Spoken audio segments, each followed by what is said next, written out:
Welcome back to the Dysphagia Matters podcast. We are Jule and Julia. Hi everyone.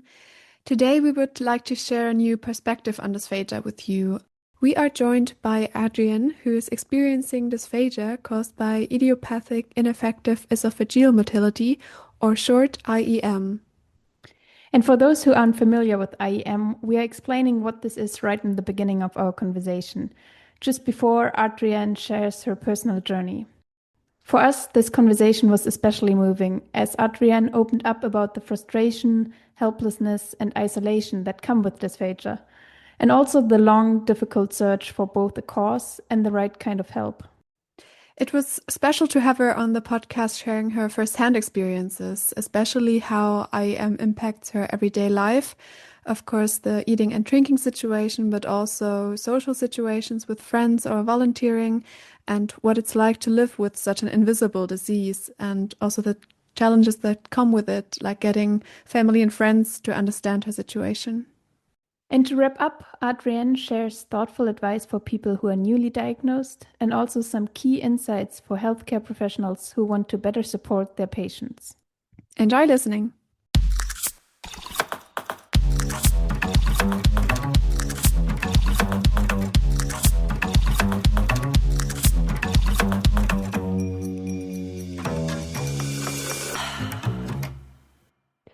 Welcome, Adrienne. It's so nice to have you on the Dysphagia Matters podcast. Thank you. It's good to be here. Would you mind introducing yourself? Hello. Yes, so I'm Adrienne. I'm 60 and I live in the UK, and I've had diagnosed since 2021, but I've had swallowing problems since 2013. Maybe just as a short background introduction, IEM, you've mentioned it. It stands for ineffective esophageal motility.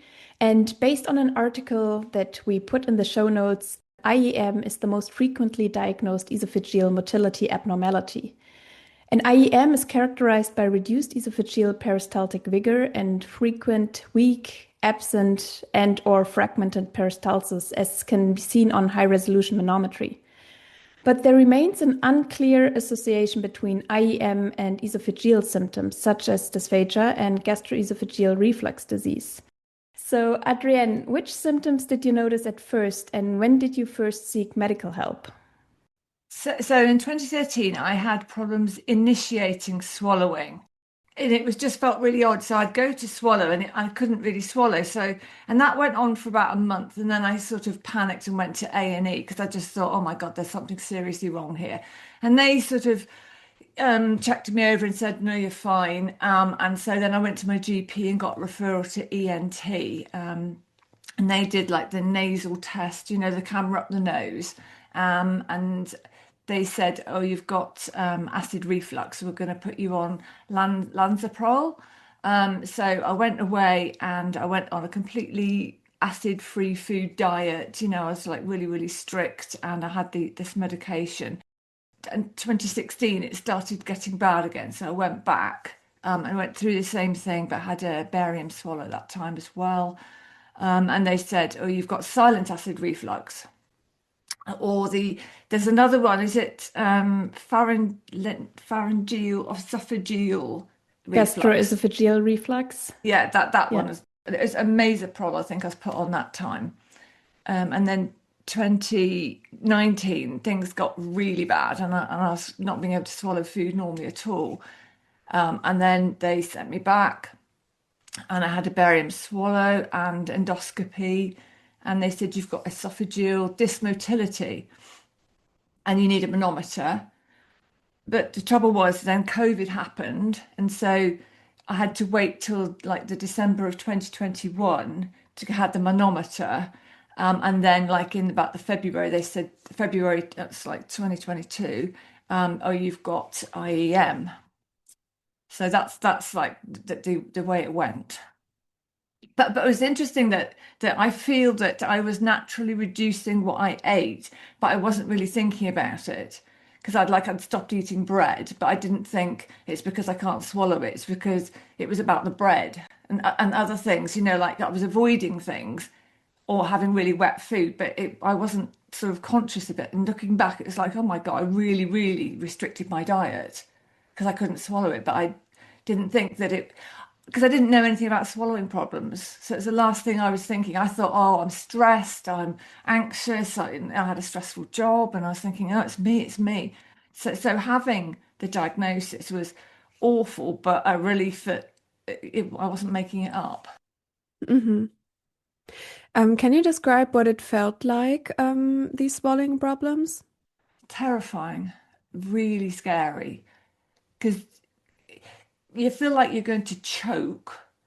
And you don't know if you're going to be able to swallow again, and it's quite overwhelming. And I've had to like do techniques to sort of calm myself down. It feels like your throat is full and nothing else will fit in, and it's certainly not going down. And it's hard to visualize why it's happening, and you have to sort of understand the process of swallowing, I think, before you can really get your head around what is happening. Because I don't think many people think about swallowing or what happens. Because I think a lot of people go, well, why can't you swallow? We'll just cut it up small. And it's just like, well, it doesn't really work like that because it's like it's peristalsis. It has to, your muscles help the food go down, but mine have stopped working. So I'm relying on just dropping down really. And also I hadn't realized that the esophagus was flat and it only opens when you swallow. And it's just like, because in a way you think there's this big tube that's just waiting for food to go down it, but it's just so much more complicated. So you felt it mostly up in the throat. Yes, in the top of the throat, but because a lot of people talk about it like feeling it in the chest. I've never felt anything in the chest. I've burped an awful lot, which has just been really embarrassing at times. And I think that's probably why they thought I had good. But when I had the manometer, I also had the 24-hour pH test, and they said, you've not got acid reflux. There's slight, I've had bile reflux, but not acid, not the normal acid reflux. So and I think that's more unusual with IEM because it normally goes with good. So I think when it's idiopathic IEM as well, I think it's so much more difficult to get your head around because you're like, okay, so but what have I done something that's caused this or and do you know there's no research or there's so little research. I mean, achalasia is everywhere, isn't it? Well, it feels to me like achalasia is everywhere because in a way I joined an achalasia support group before I knew what the diagnosis was. And when I didn't have it, it was so disappointing in a way because it's just like, oh no, because this the Chicago classifications of swallowing disorders, because I think that's really fascinating to look at as well. But on that, achalasia I still feel it's up there compared with IEM. Yeah, yeah, absolutely. So, what do you feel which tests have really helped then in differentiating that it was not gastroesophageal reflux disease, but it was IEM? I think the 24-hour PhD test was the best for the acid reflux thing, although I didn't find it a comfortable one. It was quite alarming having something stuck up your nose and then having to eat. And the manometer obviously is the golden test, isn't it, for IEM? So without that, I wouldn't know it was IEM basically. I think all sort of swallowing tests, when you have a swallowing problem, are really difficult because it's the thing that you dread most, and you're having to go through that. And especially at a time during COVID as well, because everybody was on hyper alert as well. So I think it made it more stressful for everybody, really, in the hospital environment too. Yeah, and as far as I understand, you've been really well educated and you've probably done a lot of research yourself. Have you been shown the swallow studies? Have they shown to you what they saw on the swallow study? No, I had a letter, but on that it didn't have the UES, and I don't know why that wasn't on the report. No, but nobody really told me anything, and I've just done my own research because I've really needed to know what's going on. I haven't. Somebody didn't sit down with me and really go through it in any detail. I did have a lovely consultant who said he was disappointed it wasn't achalasia because if it was achalasia, he could operate on me. And so I got discharged from him, and I'm not under anybody because I've just been told there's nothing that we can do. So I just have a dietitian, and that's it.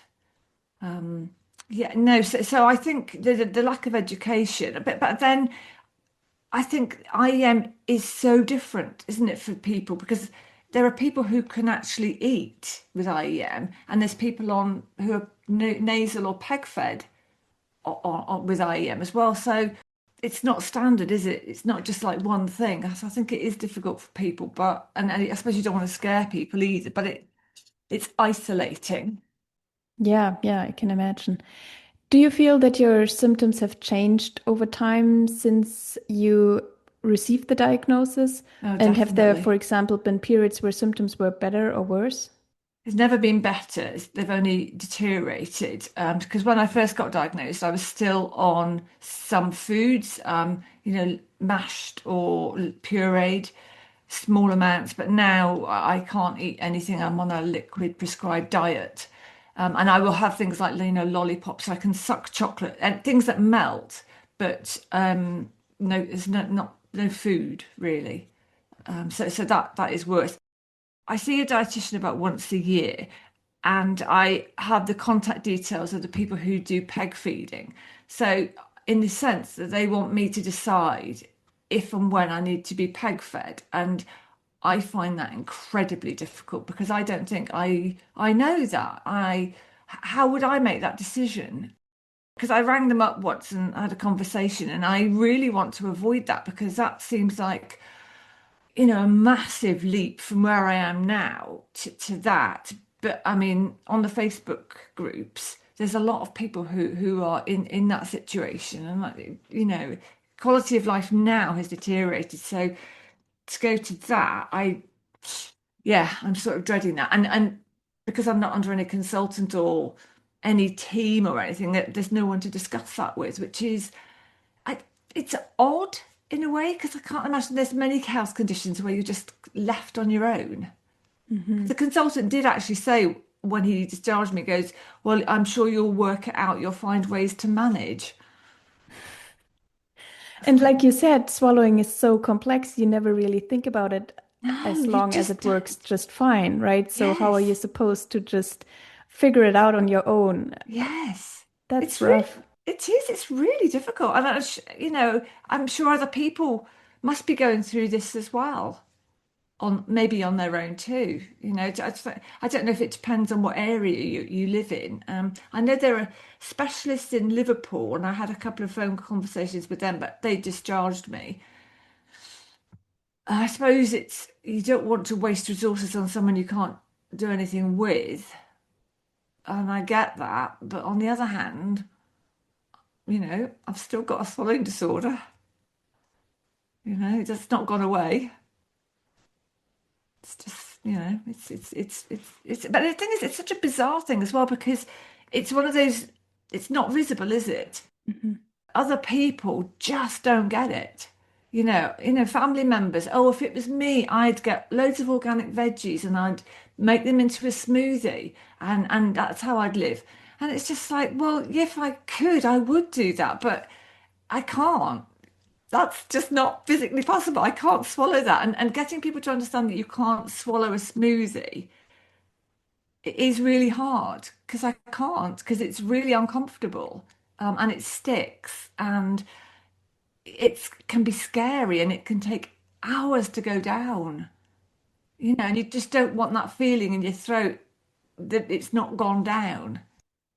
And does it feel like it's really just filling up in your throat? Yeah, Yeah. definitely. Yeah, it really So does. it's not even entering the esophagus, so it's just not passing. It feels like right at the top. It just feels like it's Yeah. just sitting up there, Yeah. and it's just, and I'd be afraid to drink anything, even just because it just still feels as it's sitting there. I went to a friend's house and I was chatting away, and she put cake in front of me, and I took a bite because I was not thinking, and the moment I swallowed it was horrendous because it seriously 6 or 7 hours it just sat there and I couldn't eat or drink anything else. I was just aware of this in my throat. It was horrible. And I don't think you can get across to other people that I think that people think that you making it up, but it really wasn't going down. And it was, I know it was sticking there. It wasn't just a sensation because it hadn't gone down. I really know it hadn't gone down. Yeah, it was just very unpleasant. Yeah, I don't think at all that you're making it up, and I'm pretty sure if you would have put an endoscope inside your throat, you could have seen it, just the way you describe it. So yeah. Yeah, yeah. But I went to see a doctor because I've also had like severe constipation, and I went to see him. And he sort of seemed to say, "Oh no, if you've got a swallowing problem, it's not connected to your bowels." And I was just like, "Well, you're the doctor here. It's one, from your mouth to your anus, it's like a tube, isn't it, with the various muscles and stimulation. How can it not be connected to have a swallowing problem and then to have a constipation?" And he said, "Well, why can't you swallow? What does it feel like when you can't swallow?" And I'm thinking, you're the doctor, you're the consultant here. It's I left that appointment absolutely gobsmacked that someone could be so ignorant. And also he just said, "Well, you've put on weight." And it's just like, well, yes, because I'm on a prescribed liquid diet. Of course I've put on weight because I'm now able to have the calorie intake that I need because I'd gone from about 12 and a half stone to just over 9 stone because I just couldn't get the calories in. And I just, that's a couple of times doctors have insinuated that it's like an eating disorder, that it's about my weight. And it's just like, well, no, I like food. I want to eat. I can't eat. Yeah. So apart from the one consultant who was really just such a lovely man and was really apologetic he couldn't help, the other doctors I found haven't got a clue, absolutely clueless. And it's the dietitians, superb. They're really on it, they really get it. Disappointing not to be able to see a speech and language therapist, I must admit. I don't know why they wouldn't accept the referral. Perhaps because the swallowing muscles is already deteriorated. Perhaps that's, they couldn't do anything. But yeah. Yeah, it must be really frustrating if you go to a healthcare professional and expect help or support and advice, and then you get this reaction that you don't feel be taken seriously or believed. Mm. Was there anything either within these settings, so you go to a professional for medical help, or within your friends or family, for example, that when you tried to explain what you felt or what the issue was with eating and drinking for you, was there something that you thought, when I say this, then it's easier for the people to understand? Yeah, and what I do now is if someone says, "Well, why can't you swallow it?" I'll say, well, I literally explain, well, actually, your esophagus is flat, and when you swallow, there's like your nerves help to open that, and there's a peristalsis which helps the food go down. And I said, I've lost that, so food, I have to wait for gravity. So I try and explain it that way, and hope people understand. But I think most people just switch off, to be honest. Hmm. I think the moment I mention anything like that, they're just like, most people do not want to talk about it at all. They really Oh, okay. don't. They absolutely don't. They'll just go, "Are you any better?" And it's just like, no, this is permanent. Mm. No, yeah, it's definitely one of those, we're going to avoid this Okay. conversation. It really is. And people still, I go around and they'll go, "Oh, cake? Oh, no, you don't eat that, do you?" That's right. But Mm. it's difficult, isn't it? Because I don't want to put people on the spot, and I try and just go, "Oh no, I'll just have a cup of tea. I'm fine now."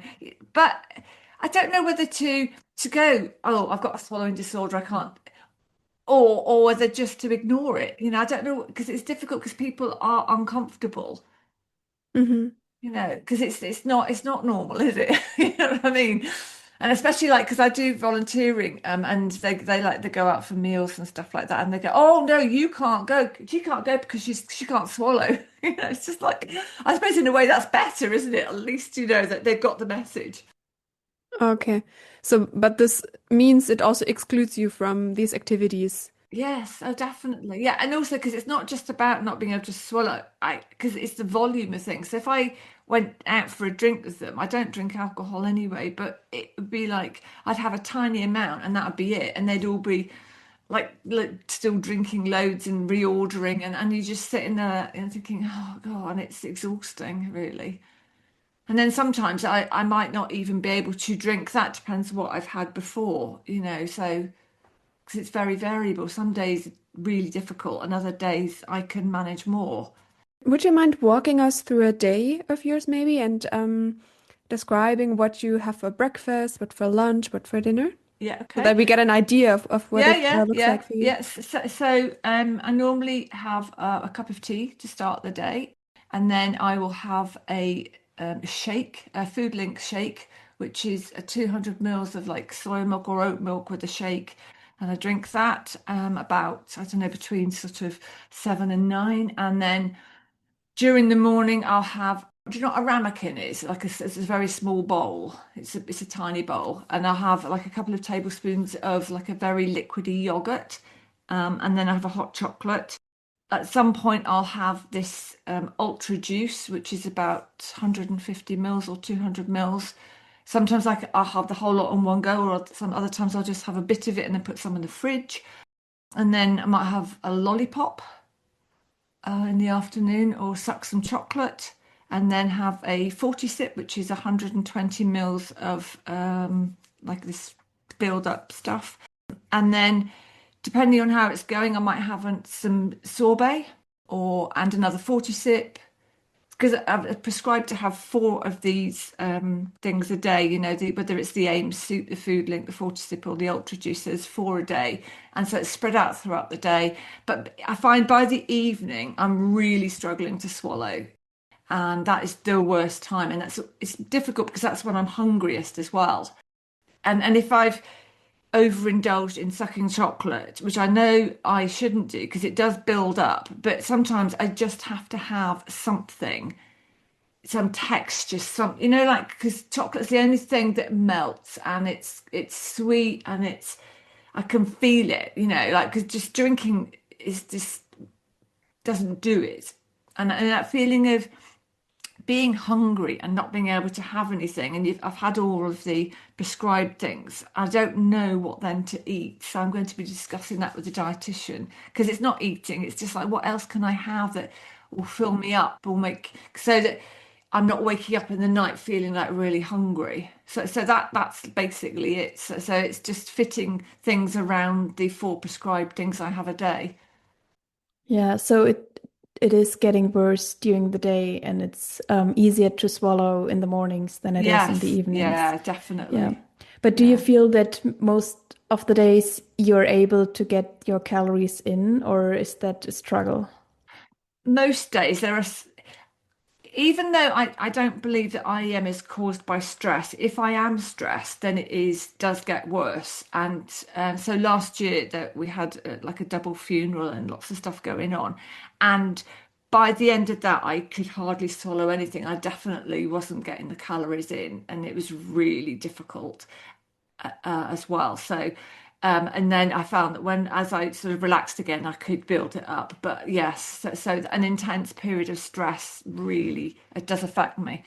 And also, I find water very difficult to drink as well. I will avoid water because I don't know what it is. Even squash is better than water. And I don't know if that's psychological, but it's water, I try and avoid that. And it doesn't matter if it's still or sparkling water? Oh, I wouldn't touch sparkling water. Okay. Just wouldn't touch it. No, no, it have to be still. No, no. And anything fizzy, I won't because it doesn't work for me. Okay. Now you've mentioned that you're only seeing the dietitian and you're primarily implemented dietary changes. Are there any other treatment or management strategies that were recommended to you in the last years, such as lifestyle modifications, medications, or anything else? The only thing is that the doctors still keep wanting to put me on omeprazole, and I don't understand why if I've not got acid reflux. And also, as a menopausal woman, it's really not good for your bones long term. And yeah, yeah, that's the only thing they keep wanting to put me on. But no one has suggested anything else. Okay, so you haven't tried anything else except for the dietary changes. Well, yeah, no one's ever suggested anything else apart from obviously, like don't go to bed after you've just had something to drink and don't lie flat and things like that, practical things like that. But no one suggested anything. No one suggested like any exercises or anything. I did try singing for a bit to see if that would help, and it didn't help at all. And do you have an advice for other people living with IEM who've just received the diagnosis? What helped you in the beginning? I think being careful what you look up, but I think you do have to look it up, but be careful what websites and things you do look at. And if you join the Facebook pages, then just understand that what some people are talking about doesn't necessarily apply to you, because there's such a range of conditions that people with IEM have. And unless you've been diagnosed with those conditions, it is completely different. And to know that those journeys are not going to be yours because it's so individual, but just to take it easy and not to panic. And actually to ask for help and always ask to see a dietitian. Always, because so many people are just left. And you need that help because it's really difficult to get the balance of the volume of liquid or food with the carbohydrates and the other nutrients and minerals that you actually need in your body. Because, people it's hard enough doing a normal diet, isn't it? Because people clearly don't know how to eat properly. And then when you have something like this, you really do need to know about your nutrition. You just have to, because you could be having a really poor diet and it will affect the rest of your health. Yes, and try and find some support as well if it's possible, because otherwise it's really lonely. There is a book on dysphagia written by a woman who's on the Facebook page, and I got that, and that's quite a good one because it gives you some basic advice. Because it was like understanding that other people were going through this and you're really not on your own. You've mentioned the difficulties going to healthcare providers. Yes. Do you also have an advice how people could prepare for these appointments? Well, I think looking up what IEM is would help, and having an understanding of it, and actually just being sensitive, and don't assume that because it's a woman that it's because she's menopausal or because she's trying to lose weight, or I'm sure that they wouldn't talk to men about their weight the way they talk to women about their weight, and I think it is a real problem. And just be kind. Just seriously, just be nice in an appointment. Honestly, I left one appointment in tears. I was just like, because the thing is, you already feel, I think it's with it being idiopathic as well, like, because there isn't like anything, a hook to hang on, and in a way that's great because I haven't got another illness, and I think it's almost not being believed. So please believe the person who's coming to you, especially if you've got the manometer results in front of you, and a consultant has actually diagnosed this. Just believe they've got it. Yeah, I think that's a very important message.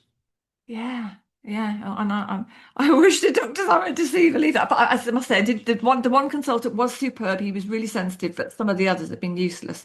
And my GP just says, "Oh, well, you know more about this than me."